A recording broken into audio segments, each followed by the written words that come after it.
मुनाज़िर सुन्नत फ़क़ीहुन नफ्स उस्ताज़ुल उलमा हज़रत अल्लामा मौलाना मुफ्ती मोतीउर रहमान साहब ये मौजूद हैं, जिन्हें भी ये बार पेश किया गया। हज़रत की बारगाह में अर्ज़ है कि हज़रत अपने कीमती तासरा से नवाजें। हाँ बिल्कुल ठीक है।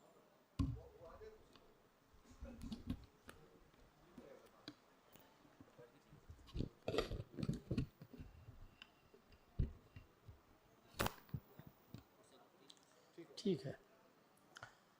अस्सलामु अलैकुम हज़रात, मैं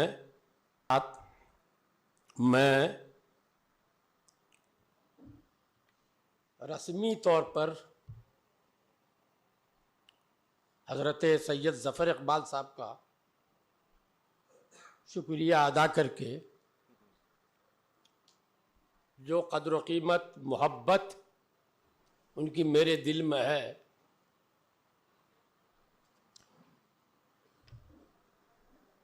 इसकी तौहीन करना नहीं चाहता।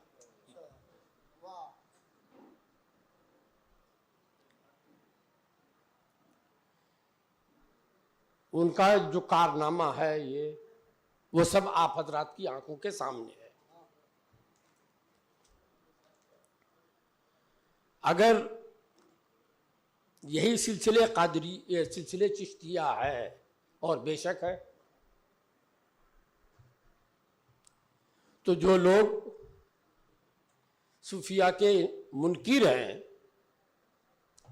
और ख़ास तौर पर कव्वाली को लेकर सिलसिले चिश्तिया की मुखालफत करते हैं, उन्हें लाके ये उर्स दिखाया जाए। कव्वाली का ये लफ्ज़ हज़रत सैयद साहब की ज़बान पर भी आया था।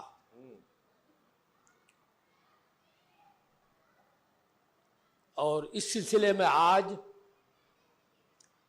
चिश्तियों की निगाह में सबसे बड़ा मुजरिम इमाम अहमद रज़ा बरेलवी है कि उन्होंने नाजायज़ कहा है। उन्होंने बुजुर्गों की कव्वालियों को नाजायज़ नहीं कहा है।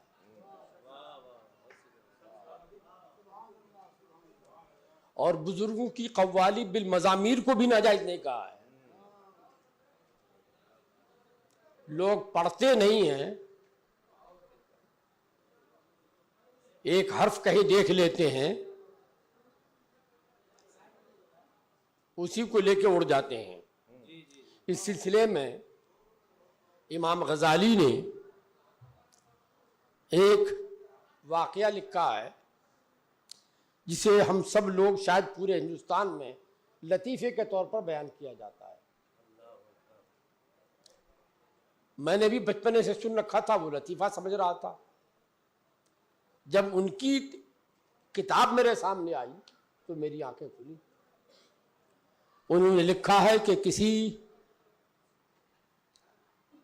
गांव में ज्यादातर अंधे रहते थे।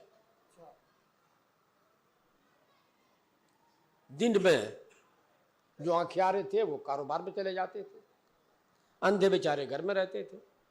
तो शोर मचा के हाथी आया, हाथी आया। वो सब हाथी देखने के लिए टूट पड़े। तो थे तो सब अंधे, हाथी कैसे देखे? टटोल के देखना शुरू किया। किसी का हाथ पाँव पे पड़ा, किसी का हाथ कान पे पड़ा, किसी का हाथ सूंड पे पड़ा। वहां से लौट के आए, रात को आख्यारे भी आ गए कारोबार अंजाम देकर। तो गुफ्तगू होने लगी कि आज हम लोगों ने हाथी देखा। अच्छा बताओ तो कैसा है हाथी?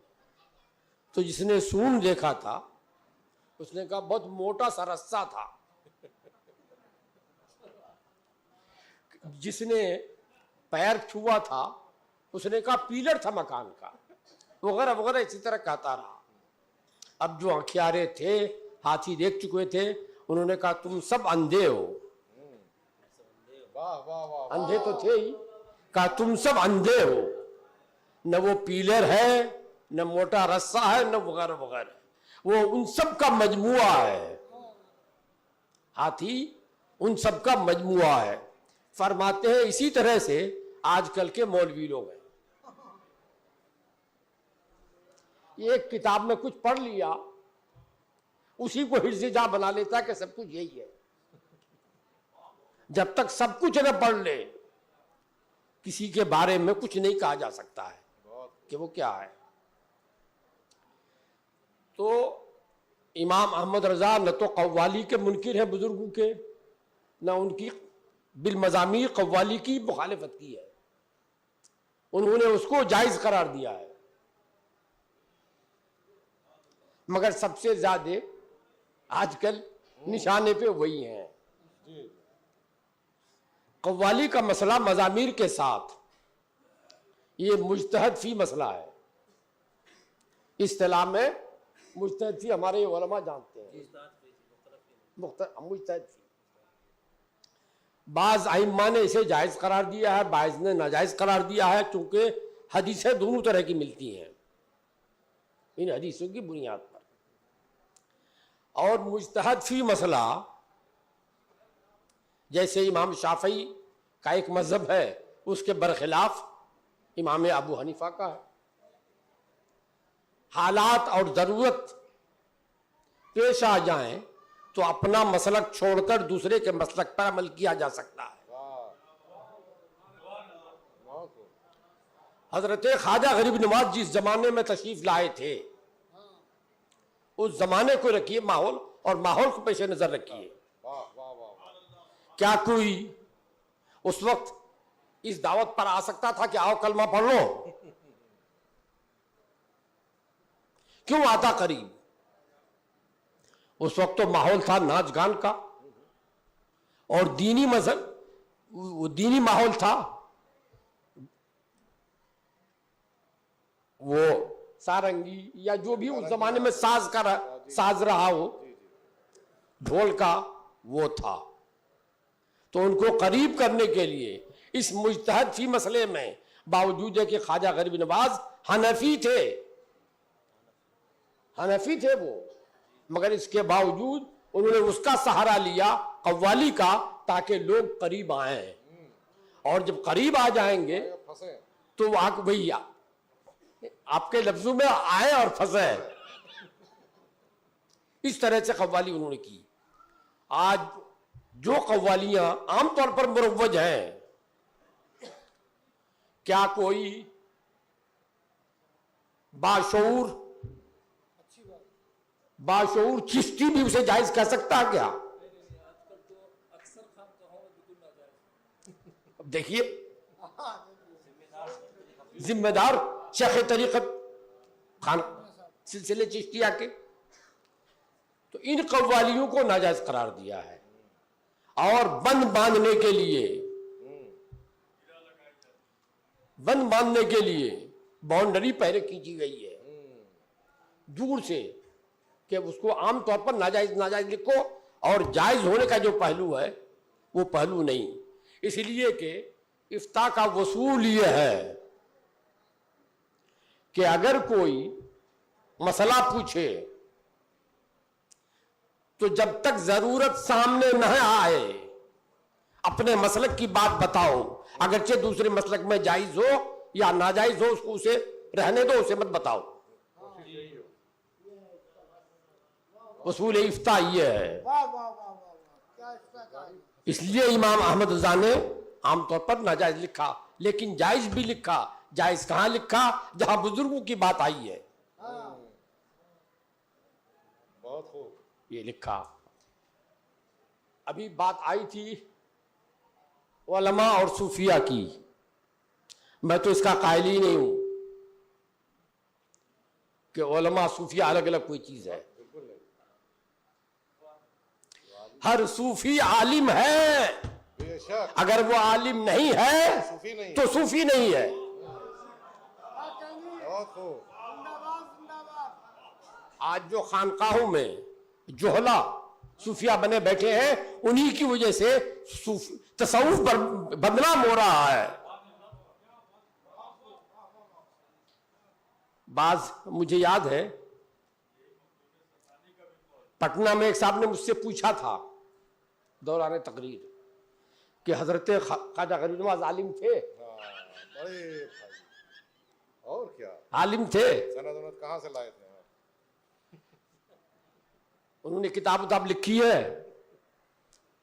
तो मैंने कहा कि फौज अगर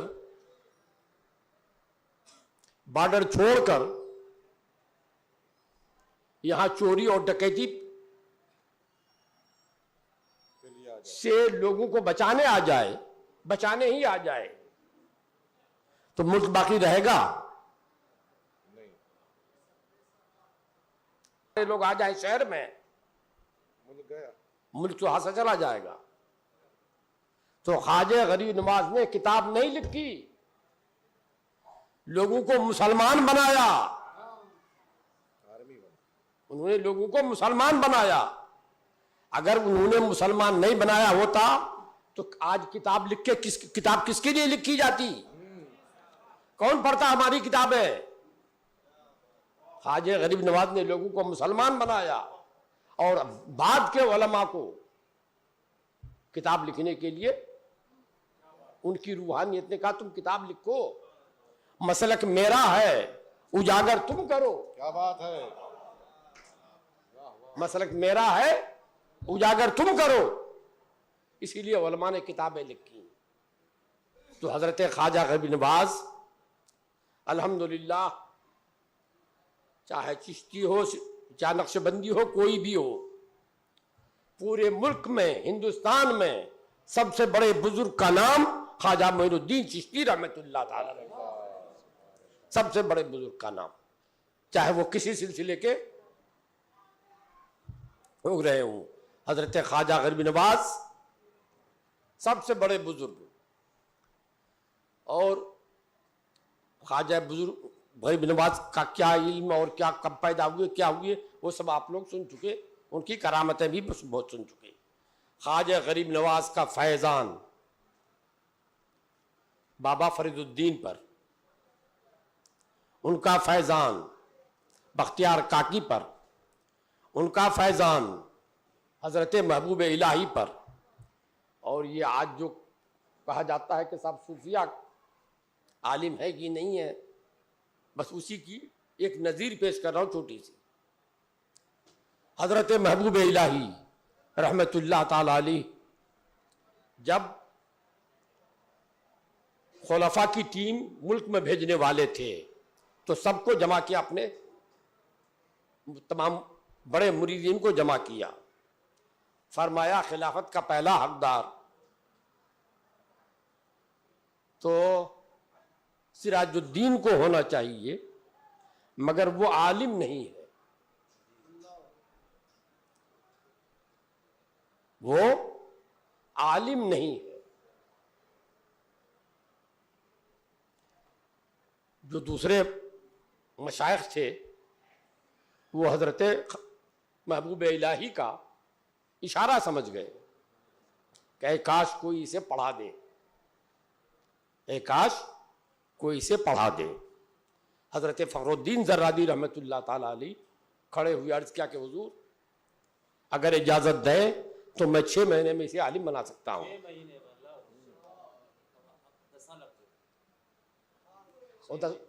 10 साल लग गए। 10 साल में भी हम कितने बड़े आलिम हैं खूब जानते हैं। 6 महीने के बाद फरमाते हैं हजरत महबूब इलाही, ये हजरत शेख अब्दुल हक मुहद्दिस देहलवी के उस जमाने में दिल्ली में उनसे बड़ा कोई आलिम नहीं हुआ। 6 महीने में वो इस लायक हुए। उन्होंने दरस निजामिया में पढ़ी जाने वाली किताब पंजगन और हिदायतुन्नौ लिखी। पूरा बर्रे सगीर जो हिदायतुन्नौ और पंजगन पढ़ के आलिम बनता है उनका ममनून एहसान है। जब उनको खिलाफत मिली और उनको फरमाया गया कि बंगाल जाओ